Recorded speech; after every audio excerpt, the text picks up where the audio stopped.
this side. So this is basically my second video, and I'll be continuing our topic, that is the human circulatory system.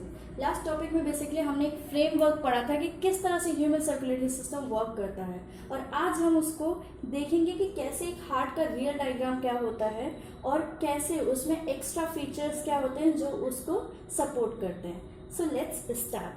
Basically हमने last time उसमें पढ़ा था कि ये जो human circulatory system होता है उसमें हार्ट, आर्टरीज, वीन्स का बहुत ही इंपॉर्टेंट रोल होता है. बेसिकली इन्हीं से ही एक सर्कुलेटरी सिस्टम बनता है. बट एक और चीज़ है जो बहुत इंपॉर्टेंट है, दैट इज कैपिलरीज. तो आज मैं आपको बताती हूँ कि कैपिलरीज हैं क्या. बेसिकली हमने देखा था कि जो हमारा वीन्स और आर्टरीज हैं एक तरह के पाइप हैं. सिमिलरली कैपिलरीज भी एक तरह का पाइप है, बस उसका कुछ रोल थोड़ा सा अलग है. Let's see. Consider these to be the okay.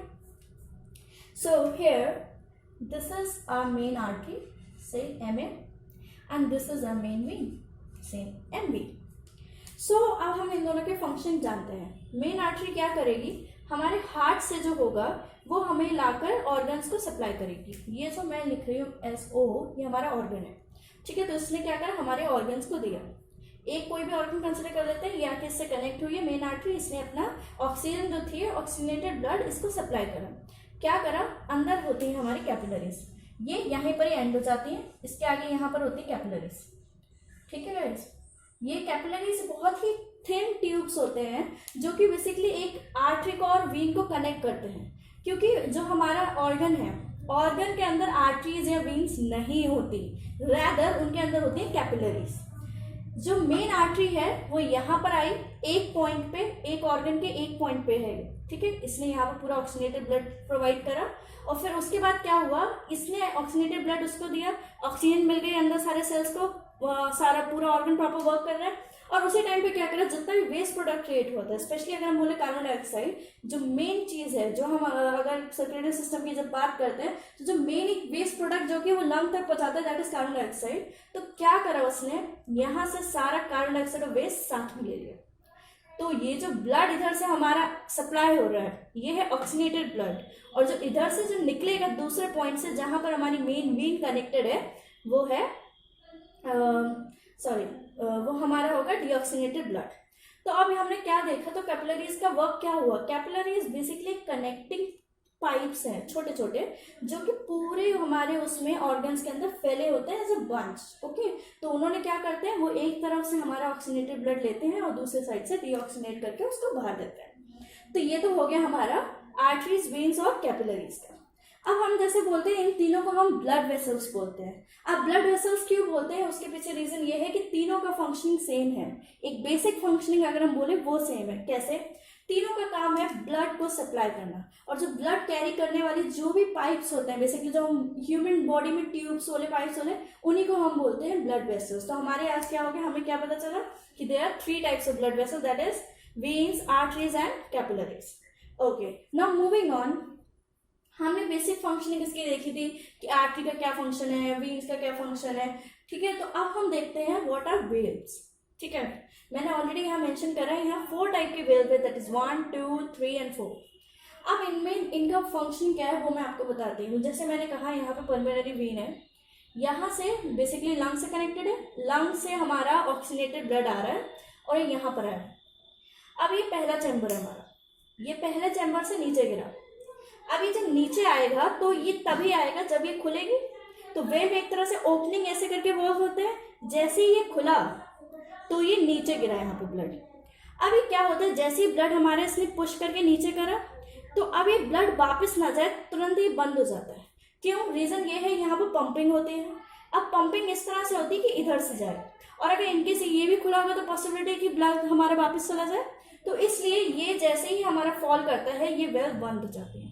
ये पंप करेगा, फिर ये यहाँ से जाएगा और ये पूरी बॉडी को सप्लाई करता है मेन आर्टरी के थ्रू. सेम अब ऐसा ही ये है, इस वेव का भी यही काम हुआ, ये इसको फॉरवर्ड करता है और फिर बंद हो जाता है. अब एक और जो इम्पोर्टेंट पॉइंट ये है कि ये जो चैम्बर्स हैं, जिनसे हम अगर बोल सकते हैं इस तरह से कि 1, 2, 3 एंड 4, ये जो चारों चैम्बर्स हैं, इसमें जो ऊपर के दो चैम्बर्स जिन्हें हम आर्ट्रियम बोलते हैं और नीचे के दो चैम्बर्स जिन्हें वेंट्रिकल बोलते हैं, दोनों पैरेलली वर्क करते हैं। पैरेलल मतलब कि 3 और 1 एक साथ कॉन्ट्रैक्ट करेगा, दोनों नीचे आया, फिर 4 और 2 एक साथ कॉन्ट्रैक्ट करेगा। ठीक है, अब मैं आपको एक इंपॉर्टेंट पॉइंट बताती हूँ। एक मतलब एक लेयर जिसका बहुत इंपॉर्टेंट रोल है, जिसे हम बोलते हैं सेप्टम। अब सेप्टम क्या है? बेसिकली आप इसको देखिए, ये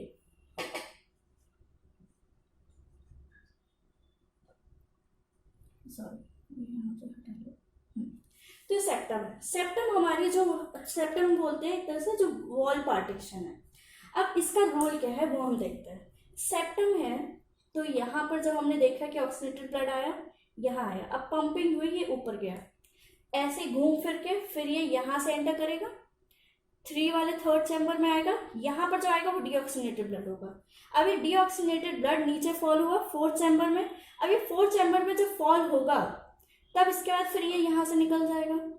बेसिकली अगर हम देखें तो दोनों में क्या डिफरेंस है, वो ये है कि यहाँ पर ऑक्सीनेटेड ब्लड आ रहा है इन दो चैम्बर्स में, और इन दो चैम्बर में डीऑक्सीनेटेड ब्लड।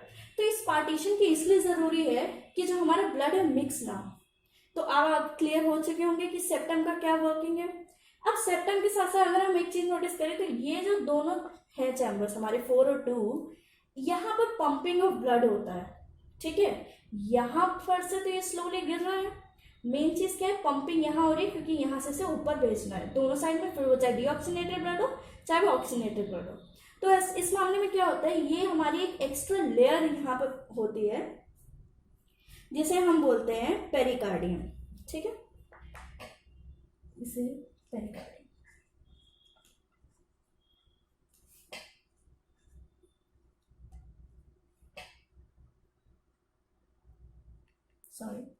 तो इसे हम बोलते हैं पेरिकार्डियम।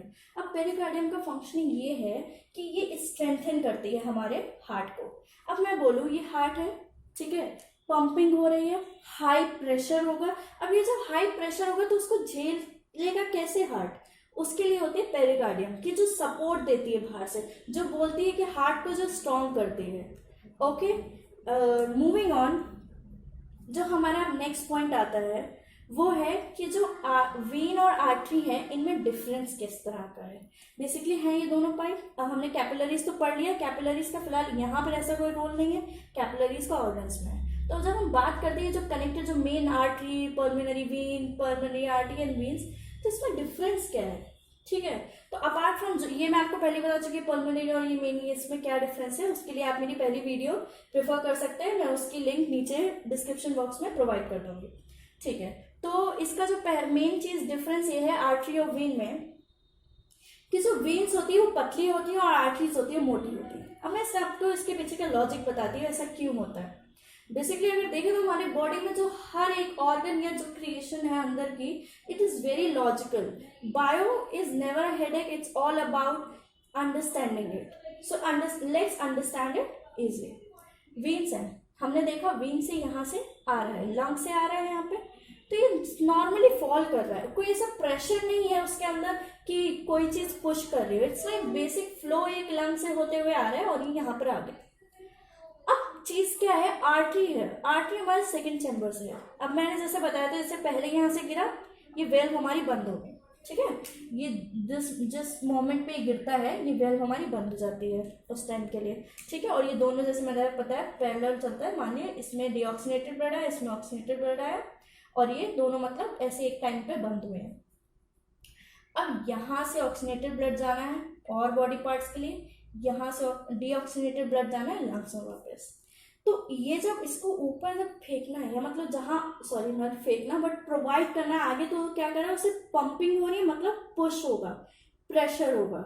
जब प्रेशर होगा तो ऑफकोर्स अगर आपका पाइप या कोई भी ट्यूब अगर पतला है तो बर्स्ट कर सकता है, इंजरीज आ सकती है। तो इसीलिए हमारी जो आर्टरीज होती हैं वो होती हैं थिक, क्योंकि वो डायरेक्टली यहाँ से हमारे नीचे ये चैम्बर से कनेक्टेड होती है और जहाँ पर पंपिंग होती है, और पंपिंग की वजह से हाई प्रेशर होता है, इसलिए आर्टरी का हमारा थिक होते हैं। उसके अलावा मूविंग ऑन, जो मैंने आज आपको सारी चीज़ें बताई, ये थे एक main topic and main coverage जो मेरे हिसाब से पूरा कंप्लीट होता है। इसके अलावा अगर आपको कुछ एक्स्ट्रा पॉइंट्स रेफर करने हैं तो मैं वो आपको दिखाती हूँ। यस गाइस, तो ये आप देख सकते हैं, ये दूसरी स्लाइड है। ये मैंने इंपॉर्टेंट पॉइंट मेंशन करे हैं जो कि आपको पता होने चाहिए, इंपॉर्टेंट है।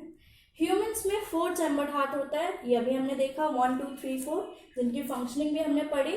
बेसिकली ये सिर्फ ह्यूमंस में नहीं, हर मैमल्स में और हर बर्ड में 4 चैम्बर आपको हार्ट मिलेगा। Exceptions are always there, but हम बेसिकली जनरल में एक बात करते हैं। नेक्स्ट, फिशेस में 2 चैम्बर्ड हार्ट होता है। पहली चीज, फिशेस में लंग्स नहीं होते, गिल्स होते हैं, तो वो इनटेक करती हैं एंड डायरेक्टली वहीं से उनका एक चैम्बर में घुसता है, ऑक्सीनेटेड तुरंत ही वहीं से डीऑक्सीनेट, मतलब वो जो ऑक्सीनेटेड ब्लड है वो उनके ऑर्गन्स में होते हैं, फिर डायरेक्ट एक उसमें जाते हैं। मतलब फॉल डाउन का ऐसा उनका कुछ नहीं कि वापस जाएगा कि ऊपर जाएगा, उनका डायरेक्टली एक चैम्बर में ऑक्सीनेटेड आता है, फिर वो बॉडी सप्लाई करता है, दूसरे में डीऑक्सीनेटेड आता है और डायरेक्ट वो बाहर चला जाता है।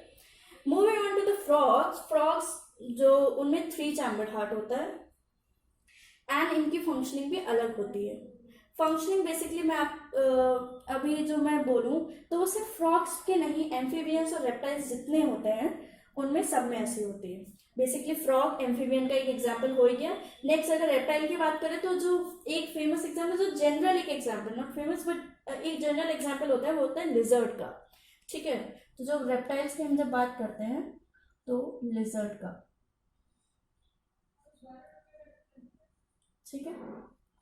तो अब आप देख सकते हैं, उसके अलावा ये इंपॉर्टेंट है, ये जो हार्ट बीट रेट है ये ह्यूमंस का है, that is 70 to 72 times a minute. जो अब हार्ट बीट का मतलब क्या होता है, हार्ट बीट रेट किसे कहते हैं, तो वो मैं आपको एक बार शॉर्ट में बताती हूँ। जो अभी मैंने आपको बताया, जो कॉन्ट्रैक्शन होता है ऊपर के 2 चैम्बर्स का ह्यूमंस में और नीचे के चैम्बर्स में, दैट इज एट्रियम में, जो राइट एंड लेफ्ट एट्रियम में जो कॉन्ट्रैक्शन होता है एक टाइम पे, देन उसका fall down to the ventricles right and left, उन्हीं को हम हार्ट बीट बोलते हैं। दैट इज एक बार कॉन्ट्रैक्शन हुआ नीचे है, then again it's relax, then contraction हुआ, देन इट रिलैक्स।